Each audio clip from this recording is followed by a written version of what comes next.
우리 하나님 말씀 보시겠습니다. 야고보서 1장 2절부터 11절까지의 말씀입니다. 야고보서 1장 2절에서부터 11절까지의 말씀입니다. 제가 봉독합니다. 내 형제들아, 너희가 여러 가지 시험을 당하거든 온전히 기쁘게 여기라. 이는 너희 믿음의 시련이 인내를 만들어내는 줄 너희가 알미라. 인내를 온전히 이루라. 이는 너희로 온전하고 구비하여 조금도 부족함이 없게 하려 함이라. 너희 중에 누구든지 지혜가 부족하거든 모든 사람에게 후히 주시고 꾸짖지 아니하시는 하나님께 구하라. 그리하면 주시리라.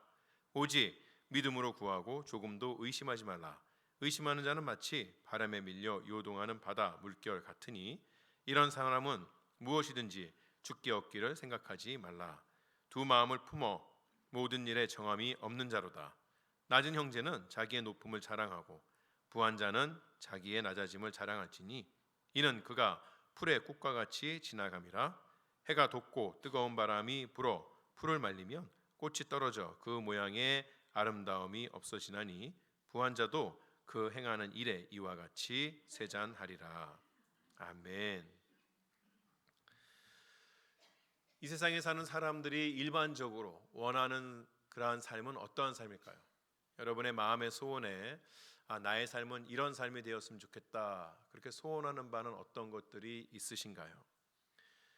중국의 왕들은 태평성대를 항상 꿈꿔왔던 것이죠. 모든 것이 안정되고 평화로운 세상입니다. 왕은 올바른 통치를 하고 농사는 풍년이 들고 범죄나 전쟁이 없고 학문과 문화가 발전하는 그런 세상을 태평성대다라고 이야기했던 것이죠. 서양에서는 유토피아를 말하죠. 사회의 자유와 평등이 보장되고 서로 조화를 이루며 경제적으로 풍요와 평등을 누리는, 그리고 건강과 복지가 마련되는 세상이 바로 유토피아다, 이렇게 이야기를 합니다. 이 모든 것을 정리하자면 아주 간단하게 이야기해서 그냥 걱정거리가 없는 삶, 걱정할 것이 없다, 그런 정도의 삶이 되면 우리가 바라는 삶이 되지 않을까, 우리가 생각하는 그러한 좋은 환경이 되지 않을까, 그런 생각을 하게끔 되는 것이죠. 그런데 그런 삶이 이 세상에 존재할 수 있을까? 야고보는 그렇게 생각하지 않습니다. 우리가 이제 야고보서를 나누고 있는데 야고보서라는 그런 책이, 성경이 우리에게 있어서는 좀 잔인할 만큼 매우 실질적인 책이기도 합니다. 현실적이라고 말할 수가 있는 것이죠. 지난주에 말씀드린 것처럼 이 당시에 야고보의 편지를 받는 신자들의 삶이 쉽지가 않았습니다. 그럴 때 이제 교회의 지도자들은 귀에 듣기에 좋은 이야기를 전해주어서 사람들의 마음에 평안을 주기를 원하는 것이죠. 요즘도 많은 설교자들이 사람들이 듣고 싶어하는 그러한 이야기를 전해주고자 합니다. 예수만 잘 믿으면 부자가 될 것이다, 병에 걸리지 않을 것이다, 회사에서 승승장구할 것이고 사업이 대박 날 것이다, 그렇게 말해주고 싶지 않을까요? 꼭 우리에게 전해진 복음을 훼손하려는, 하나님의 뜻을 거스르려는 그러한 마음이 있지 않다 할지라도 자신의 앞에 있는 그러한 성도들에게 좋은 말, 좋은 일만 가득하기 원하는 그러한 마음으로 그런 이야기를 할 수 있지 않을까, 그렇게 생각이 됩니다. 그런데 야고보는 우리에게 그러한 달콤한 말들을 던져주지 않습니다. 야고보는 신앙과 현실에 대해서 매우 솔직하게 이야기를 합니다. 이런 야고보의 증언은 어떤 그가 알게 되었던, 지식으로 깨닫게 되었던 신학적인 그러한 배경에서뿐만이 아니라 그가 겪어왔던 현실적인 경험을 바탕으로 한 것이기도 합니다. 우리가 이 세상에서 살면서 예수 믿는 자의 그 삶이 항상 만사 형통하지 않는다는 것은 누가 일일이 설명하지 않아도 우리의 경험으로도 충분히 알 수가 있는 것이죠. 그래서 야고보는 우리 인생에 존재하는 시험에 대해서 솔직하게 이야기하고 신자들로 하여금 그 시험을 정직하게 받아들이라고 요구하는 것입니다. 우리가 사용하는 개역 개정 성경은 2절에서 여러 가지 시험을 당하거든 이라고 번역을 했습니다.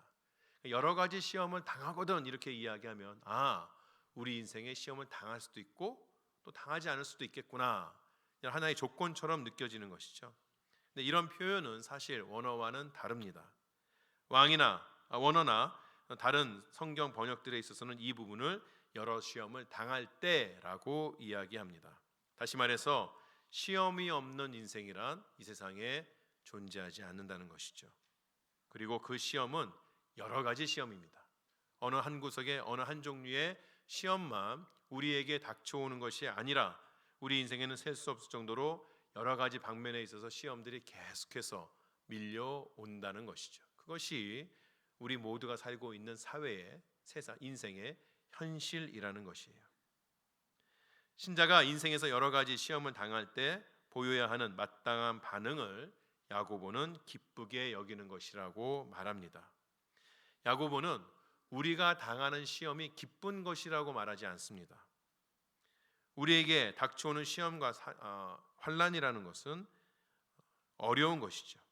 고통스러운 것이죠. 가능하면 피하고 싶은 것들입니다. 그래서 사람들은 자신의 삶에 있어서 어려움이 찾아오게 되면 부정적으로 반응하게 됩니다.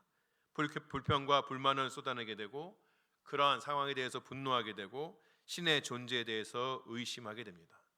자신이 사랑받지 못하고 있다고 생각하고 올바르지 못한 죄책감에 빠지기도 하면서 삶에 대해서 비관적으로 생각을 하기도 합니다. 그런 부정적인 감정이 지속되게 되면 신체적으로도 악화되게 되고 또 모든 관계에 문제가 생기게 되는 것이죠. 그래서 이 시대의 사람들은 어떻게 해서든지 그런 부정적인 삶의 스트레스가 오는 일들을 최선을 다해서 생기지 않도록 노력을 합니다. 모두가 다 압니다. 스트레스가 없는 그러한 삶이라는 게 존재하지 않는다는 것을 알지만 끝까지 그러한 삶을 추구하게끔 되는 것이죠. 그런데 신자는 인생의 시험들을 기쁘게 여겨야 합니다. 야고보는 시험이 우리 안에 가져오는 그러한 부정적인 측면보다는 오히려 긍정적인 측면을 집중하려고 합니다. 우리 인생에 그런 시험을 허용하시는 하나님의 뜻이 분명하게 있다는 것이죠.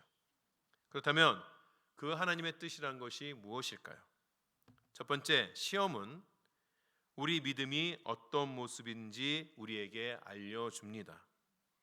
마치 학생들이 시험을 치르지 않으면 자기가 공부한 것이 얼마나 되는지, 자기가 아는 것이 얼만큼 되는지 알 수 없는 것처럼 우리의 믿음 또한 시험이 닥치기 전에는 어느 정도 성숙해져 있는지 알 수가 없는 것이에요. 우리가 입술로만 주를 섬기고 있는지, 우리의 삶을 얼마만큼 그분 앞에 드릴 수가 있는지, 그것은 다 시험이 닥쳐와야만 알 수 있는 것이죠. 내가 예수님을 따라서 모든 사람들을 사랑한다, 모든 사람들이 나를 사랑해 줄 때는 그것이 그렇게 어렵지 않습니다만, 그러나 조금이라도 그런 사람들에게서, 내 주위에 있는 사람들에게서 시험이 닥쳐오게 될 때에 내 마음에 용서할 수 있는 마음, 또 사랑할 수 있는 마음의 그 큰 용량이 얼마나 된지가 분명하게 드러나게끔 되는 것이에요. 시험이 닥쳐야 우리는 얼마만큼이나 예수를 닮아져 있는지에 대해서 알 수 있게끔 된다는 것이죠. 그렇기 때문에 우리는 인생에 시험이 닥치게 될 때에, 어려움이 닥쳐오게 될 때에 너무 허둥대둥 지지 말고 그 시험에 반응하는 우리의 모습을 우리 스스로가 좀 자세하게 보면서 자기가 지금 어떤 모습으로 살고 있는지에 대해 직면하는 것들이 필요합니다. 모든 발전의 시작은 현실을 제대로 직시하는 것부터 시작합니다. 우리 스스로에 대해서 허황된 생각들, 바르지 못한 판단들, 그러한 것들을 가지고 있다면 우리 인생은 발전할 수가 없게 되는 것이죠. 우리의 신앙이 조금이라도 더 발전해서 이 땅 가운데 조금이라도 하나님의 영광을 드러내고 싶은 그런 생각이 있다면 먼저 내가 어느 정도, 어느 성숙함을 가지고 있는지를 발견해야 하는 것이죠. 또한 그러한 어려움들 속에서 내 신앙의 약점은 무엇인지, 누구든지 다 강점도 있고 약점이 있게 되는 것이죠. 우리 신앙에 있어서의 약점이 모든 사람에게 다 똑같지 않습니다. 어떤 사람들은 이러한 것들은 잘하는 반면에 다른 사람들이 잘하는 어떠한 면은 상당히 취약한 모습을 취하기도 하는 것이죠. 나에게 있어서의 약점은 무엇인가? 내가 입술로는 주님께 모든 것을 바쳤다, 주님을 신뢰한다고 이야기하는데 그런 나의 믿음의 고백을 한순간에 무너지게끔 하는 그러한 나의 삶의 부분은 어떠한 부분들인가? 어떤 사람은 그것이 재물일 수 있는 것이고, 어떤 사람은 그것이 자녀일 수도 있는 것이고, 어떤 사람은 내가 힘써서 애써 오는 사업일 수도 있는 것이고, 각자의 다른 모습인데 도대체 나에게 있어서의 약점이 무엇인가? 그러한 것들을 알아야만 합니다. 왜냐하면 사단은 우리보다도 우리에 대해서 더 잘 알고 그러한 약점을 집요하게 공격하기 때문에 그런 것이죠. 그러한 사단의 공격에 대한 마땅한 대응이 없다면 우리의 삶에 있어서 평안은 절대 올 수가 없는 것이죠. 우리에게 오는 시험, 하나님께서는 그렇기 때문에 우리에게 시험 당함을 허용하시는 것이에요. 두 번째로, 우리 인생에 있는 그러한 어려움들은 우리로 하여금 자라게 합니다. 오늘 본문 3절은 믿음의 시련이 인내를 만들어낸다고 말합니다. 우리에게 시험에 닥쳤을 때에 세상으로부터 답을 찾으려고 하면 우리의 신앙에 조금도 도움이 되지 않습니다. 지금 당장은 그 문제가 어떻게든 간에 해결되는 것처럼 보일지 모르지만 또 똑같은 시험이 우리에게 닥쳐오게 될 때에 똑같이 이겨낼 수 있다는, 또는 더 잘 대응할 수 있다는 그런 장담을 할 수가 없는 것이에요. 그런데 그 문제를 들고 하나님 앞에 나아가게 되면 그 문제 안에서 하나님을 만나게 됩니다. 조금 후에 우리가 또 이야기를 나누겠지만 우리 하나님은 시험 가운데 있는 우리들을 홀로 내버려 두시는 그러한 하나님이 아니시라는 것이에요. 어떤 면에서 하나님은 마치 시험 보는 학생 옆에서 답안지 들고 서 있는 선생님 같은 그런 존재가 아닐까 생각이 돼요. 우리가 막 시험을 보는데 우리가 틀린다 쓰면 옆에서 아니라는 거죠. 그럼 선생님 쓱 쳐다보면서 아니 뭐 그렇게 할 거면 답을 알려주지. 답은 안 알려주시고 또 해봐. 그거 아닌 것 같은데 다시 해봐. 답 맞을 때까지 계속. 왜 그러십니까? 그냥 답을 알려주면 그 답은 알지 몰라도 다음에 똑같은 문제 나오면 절대 풀지 못하는 것이에요.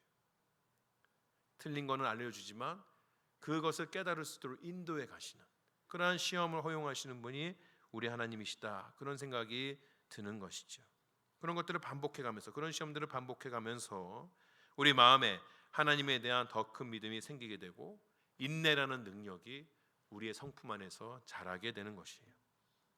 오늘 본문이 말하는 인내는 문제 앞에서 아무것도 할 수 없어가지고 그냥 나는 그러고 싶지 않은데 참을 수밖에 없는 그러한 상황을 말하는 것이 아닙니다. 오늘 본문에서 말하는 인내라는 것은 오히려 적극적으로 하나님의 방법을 찾고 그것을 취하는 자세를 말하는 것이에요. 어려움 앞에서 세상이 주는 방법이 더 쉽고 빠른 해결을 약속한다고 해도 그것이 하나님의 것이 아니기 때문에 거부하고 좀 더 더디게 가는 하나님의 방법을 선택하면서 그 어려운 시간들을 감당하기로 작정하는 것이 바로 인내라는 것이죠. 그런 선택을 할 때에 우리는 점점 더 그 어려운 가운데서 하나님의 모습이 선명하게 보이기 시작합니다. 그리고 우리에게 닥치는 모든 시험들, 삶의 작은 부대낌으로부터 어떤 제약이나 압력, 삶 전체를 흔드는 압도적인 슬픔, 그것마저도 전능하신 하나님의 계획 밖에 있는 것은 없다. 그 모든 것들이 다 하나님께서 다스리는 범위 안에 있다는 것을 발견하게끔 된다는 것이에요. 자, 이것은 이제 성경을 설교를 쭉 써놓고 솔직하게 말씀드리면 마음에 참 어려움이 있고 갈등도 있었습니다. 멀리까지 찾을 필요도 없이 우리 주위에도 어려움을 겪으시는 분들이 있고 그 어려움을 겪으시는 분들 중에는 그 어려움 가운데서 하나님의 뜻을 찾으려 하지만 여전히 그 하나님의 뜻을 찾기가 어려운 그런 상황에 계시는 분들이 우리 안에 있다는 것을 제가 알기 때문에 어려움 가운데서 오히려 하나님이 선명하게 보입니다. 이러한 말들이 상투적이고 종교적인 하나의 수사에 불과한 것이 아닌가, 이런 생각들이 있는 것이죠.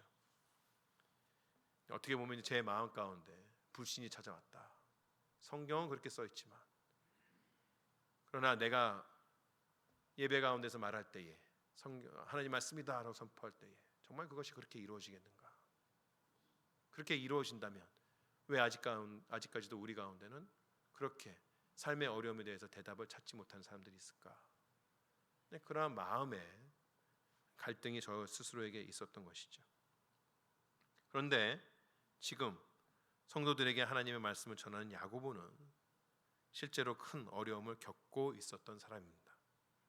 앞에서 말씀드린 것처럼 그가 경험적으로 신자들의 인생에 여러 가지 시험이 있다고 말한 것처럼 시련이 인내를 만들어낸다는 것 역시 하나님께서 야고보에게 경험적으로 깨닫게 하신 진리라는 것이에요. 같은 시절을 살았던 베드로 역시 어려움 가운데 있었던 사람입니다. 그런데 그의 고백도 야고보의 고백과 동일하다는 것이에요. 베드로전서 1장 6절과 7절에 베드로가 이렇게 이야기합니다.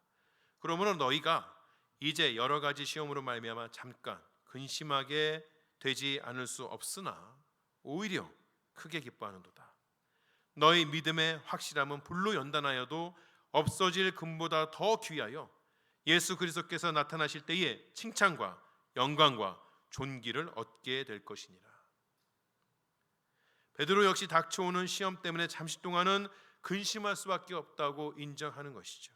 그러나 결국에는 더 크게 기뻐할 수 있다고 이야기합니다. 어떻게 그런 일들이 벌어지게 될까요?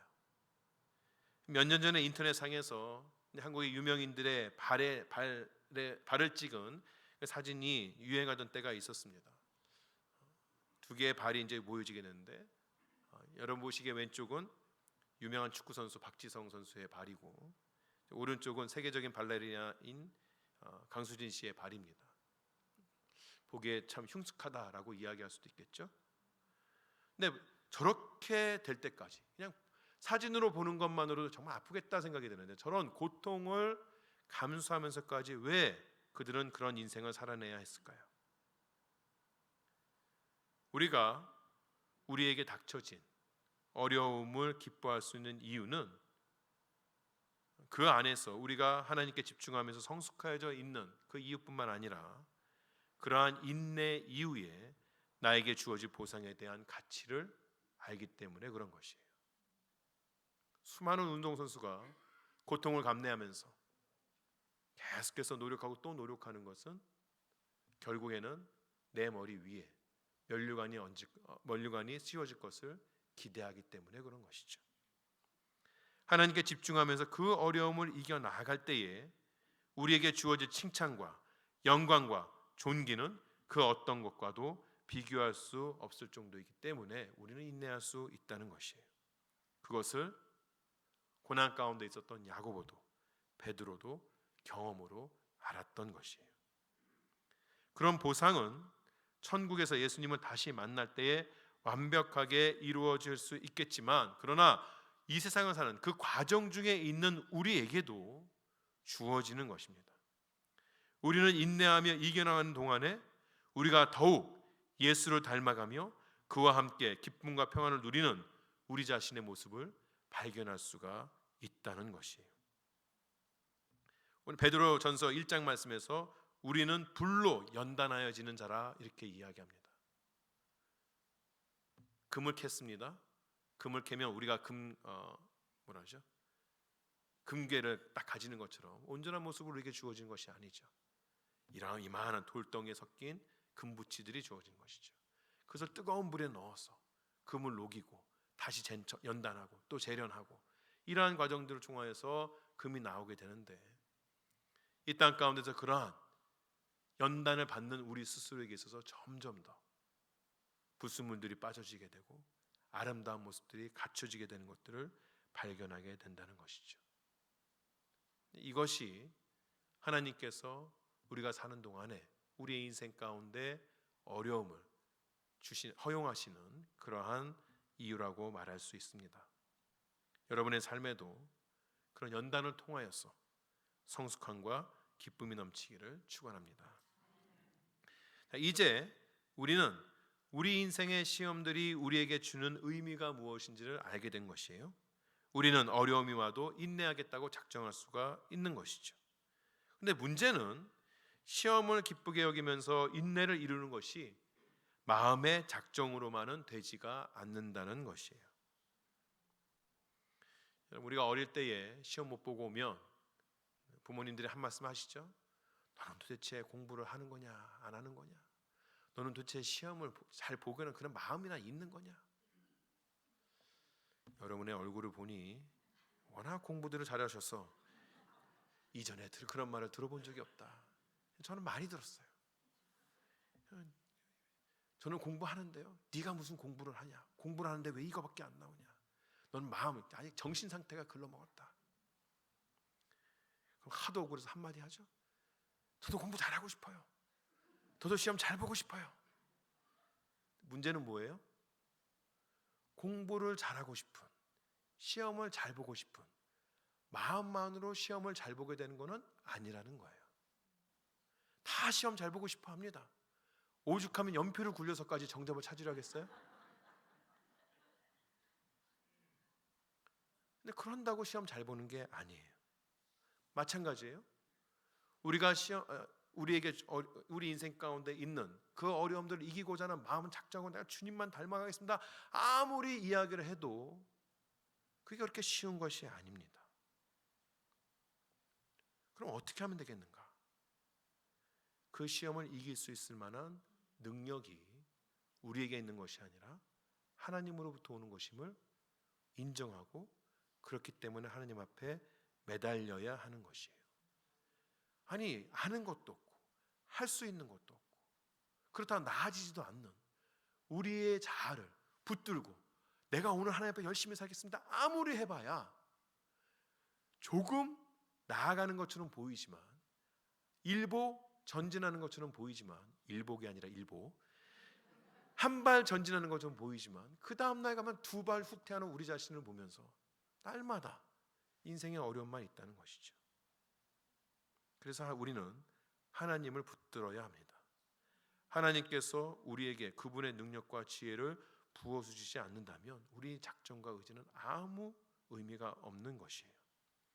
오늘 본문 5절에서 야고보는 하나님의 지혜를 구하라고 이야기합니다. 하나님께서 주시는 지혜란 어떤 것입니까? 잠언 4장 6절과 7절에 이렇게 이야기합니다. 지혜를 버리지 말라. 그가 너를 보호하리라. 그를 사랑하라. 그가 너를 지키리라. 지혜가 제일이니 지혜를 얻으라. 내가 얻은 모든 것을 가지고 명철을 얻을 것이니라. 이 말씀은 지혜라는 것이 우리를 지켜주는 것이기 때문에 모든 것을 다 주어서라도 그 지혜를 가지는 것이 중요하다고 우리에게 이야기하는 것이죠. 고린도전서 1장 22절은 이렇게 이야기합니다. 하나님의 지혜에 있어서는 이 세상이 자기의 지혜로 하나님을 알지 못하므로 하나님께서 전도에 미련한 것으로 믿는 자들을 구원하시기를 기뻐하셨도다. 세상의 지혜도 우리에게 유익한 면이 있습니다. 그러나 우리는 반드시 하나님의 지혜를 가져야 하는데, 왜냐하면 하나님의 지혜는 세상이 알지 못하는, 세상이 가르쳐 줄 수 없는 그것을 우리로 하여금 알게 하고 그것을 우리로 하여금 사용할 수 있도록 해주기 때문에 그런 것이죠. 우리 인생에서 벌어지는 일의 참 모습, 참된 의미를 세상의 사람들이 모를 때가, 우리 스스로도 모를 때가 너무나도 많이 있는데 그것을 알려주는 것이 무엇이냐? 하나님의 지혜라는 것이에요. 세상의 지혜만 가지고는 우리 인생에서 경험하는 시험들을 이겨낼 수가 없습니다. 그 시험을 통해서 우리의 삶에 선한 열매들이 맺어지지 않는 것이에요. 왜? 그 시험이 우리 인생에 있어서의 어떠한 유익이 있는지, 어떠한 의미가 있는지를 제대로 깨닫지 못하기 때문에 그런 것이죠. 하나님의 지혜로서만 알 수 있는 것입니다. 근데 정말 다행인 것은 그 지혜를 주시는 우리 하나님께서 후히 주시고 꾸짖지 않으시는 분이라는 것이에요. 먼저 하나님은 후하게 주시는 분입니다. 후히라고 번역된 헬라어 하폴로스는 두 가지 뜻을 생각할 수 있습니다. 첫 번째는 우리가 일반적으로 생각하는 아낌없이 풍성하게 넘치도록 이런 뜻을 가지고 있어요. 하나님의 본성은 빼앗는 분이 아니라 주시는 분입니다. 여러분 헌금 내시면서 하나님 내 것을 빼앗아 가시는구나, 이렇게 생각하시면 안 된다는 것이에요. 하나님께서는 그의 자녀들에게 넘치도록 채워주시는 것을 기뻐하시는 분입니다. 어떨 때는 하나님은 우리에게 무언가를 더 주지 못해서 안달인 것처럼 그렇게 느껴지기도 해요. 여러분 그런 적 없으세요? 저는 어떨 때에 정말 큰 선물을 받기도 합니다. 물론 누구를 통해서 받지만 근본적으로 하나님께서 저에게 주시는 것이겠죠. 바란 적도 없습니다. 내가 가진다고 생각조차 하지 않는 것이에요. 그래서 기도도 안 했던 것이에요. 저한테 어느 순간 탁 전해지는 것이죠. 그럴 때 그런 생각이 들어요. 야, 하나님 정말 줄라고, 단어를 잘 사용했는데 생각나는 게 환장밖에 없어가지고, 줄라고 어쩔 줄 몰라 하시는 그러한 분이시구나, 그렇게 느껴지는 것이에요. 하나님은 인색한 분이 아니십니다. 하나님은 우리에게서 무언가를 빼앗아서 자신의 배를 불리려고 하는 그런 분이 아니시라는 것이에요. 두 번째로 이 후하다는 그런 말의 의미는 하나됨, 온전함, 한마음, 헌신, 이러한 뜻을 가지고 있기도 합니다. 이 말은 하나님께서 우리에게 무언가를 주실 때에 겉과 속이 다른 마음으로, 다른 그런 마음을 가지고 주시는 분이 아니라는 것이에요. 하나님께서는 우리에게 무엇인가를 주실 때에 계산적이지 않다는 말이에요. 우리가 이제 신학적인 용어로 신적 단순성이라는 것이 있습니다. 말 그대로 하나님은 단순하신 분이라는 뜻이에요.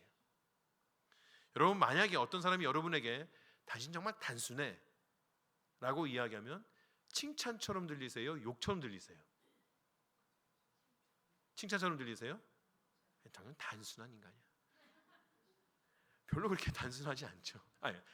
칭찬처럼 들리지가 않죠. 단순하다는 것이 일반적으로 사용될 때는 뭔가 좀 모자란 듯한 그런 느낌이 들기도 하고, 그렇죠? 세상을 좀 잘못 사는 것처럼 느끼기도 합니다. 그런데 하나님의 단순성이라는 것은 부정적인 의미가 아닙니다. 하나님께서 지식이나 지혜가 부족하시다거나, 또는 신비롭고 광대하지 않는다거나, 또는 하나님의 모든 것들을 우리가 쉽게 이해할 수 있다는 그런 말이 아니에요. 하나님 부족함이 없으시며, 하나님께서는 신비하고 우리가 이해할 수 없는 그런 영화로움을 가지고 계신 분이죠.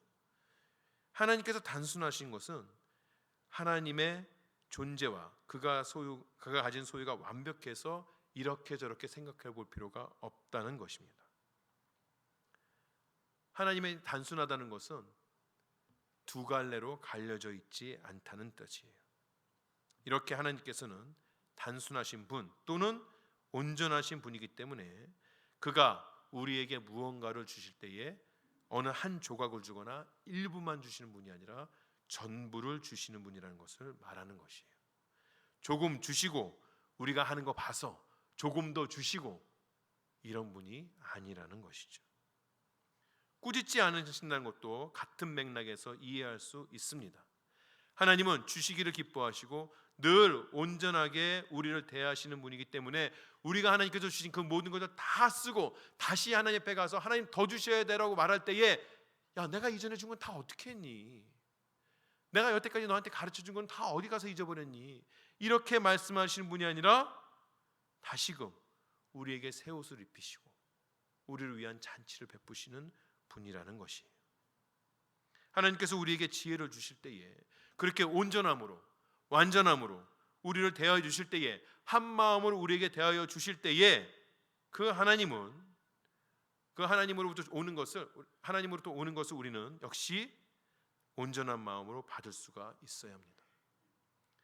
오늘 본문 6절에 보게 되면 믿음으로 구하고 조금도 의심하지 말라 이렇게 당부합니다. 하나님의 단순하심, 온전하심을 의심하는 자를 야고보는 두 마음을 가진 자라고 말합니다. 그렇게 두 마음을 가진 자는 이리저리 휩쓸리다가 결국에는 아무것도 가지지 못할 것이라고 이야기하는 것이죠. 두 마음을 품은 자를 오늘 말씀에서는 바람에 밀려서 요동하는 물결 같아서 요란해 보이기는 하지만 그러나 아무런 실체도 없다고 이야기하는 것이에요. 이런 사람은 세상으로부터만 얻지 못하는 것이 아니라 하나님으로부터도 얻지 못하는 그런 사람입니다. 여러분, 우리 인생 가운데 그렇게 두 마음을 가지고 사는, 이리저리 휩쓸려서 어떨 줄 몰라는 그러한 모습으로 살 때가 있지 않습니까? 저는 이걸 딱 보니까 제가 한국에 살 때에 그런 어리석은 행동을 했던 일이 딱 생각이 났어요. 추운 겨울날 버스를 집에 가는 버스를 기다립니다. 한동안 안 와요.